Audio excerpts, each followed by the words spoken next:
ସେତେବେଳେ ମଣିଷ ନିଜର ଦୈନନ୍ଦିନ କାମରେ 5ଟା ପରିବର୍ତ୍ତନ ଆଣୁଛି ସେତେବେଳେ ଦଳ ଏବଂ ସରକାର ପରିବର୍ତ୍ତନ ଆଣିବେ ଏଥିରେ କିଛି ଅସ୍ୱାଭାବିକତା ନାହିଁ।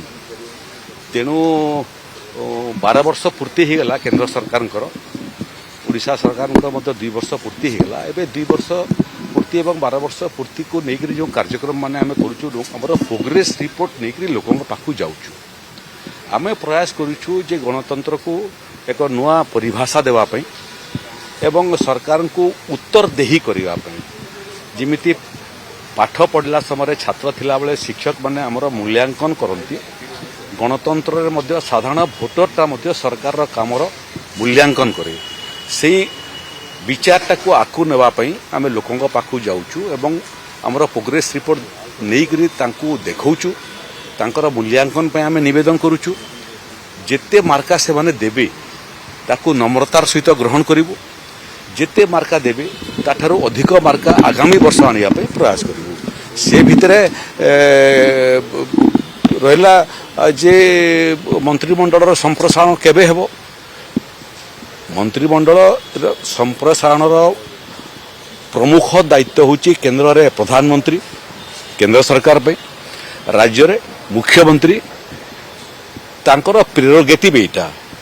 ତେଣୁ ଯେଉଁଠି ପ୍ରଧାନମନ୍ତ୍ରୀ ଏବଂ ମୁଖ୍ୟମନ୍ତ୍ରୀଙ୍କର ପ୍ରେରୋଗେଟିଭ୍ ବିଷୟ, ସେ ବିଷୟରେ ମୁଁ କାହିଁକି ଟିପ୍ପଣୀ ଦେବି ଆଉ ଆପଣମାନେ ମଧ୍ୟ କାହିଁକି ଆତୁର ହେଉଛନ୍ତି ଏ ବିଷୟକୁ ଜାଣିବା ପାଇଁ।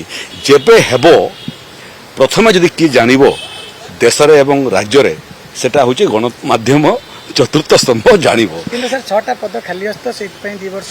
6ଟା ପଦ ଆପଣମାନଙ୍କୁ ମୁଁ ଖାଲି ଟିକେ ବତେଇ ଦେଉଛି ଯେ 21ଟା ପଦ ମନ୍ତ୍ରୀ ପଦ ଅଛି। ଏଇଟା କେଉଁଠି ଲେଖା ହେଇଛି? ପ୍ରକୃତରେ ମନ୍ତ୍ରୀ ପଦ କେତେଟା ହେବ ତାର କୌଣସି ମାପଦଣ୍ଡ ନାହିଁ। ଅତୀତରେ କ'ଣ ହେଉଥିଲା, ଅତୀତରେ ଗୋଟେ ଛୋଟ ରାଜ୍ୟରେ ମଧ୍ୟ ସରକାର କଲା ବେଳକୁ ଆବଶ୍ୟକତା ଠାରୁ ଅଧିକ ମନ୍ତ୍ରୀ ପଦ ଦେଉଥିଲେ।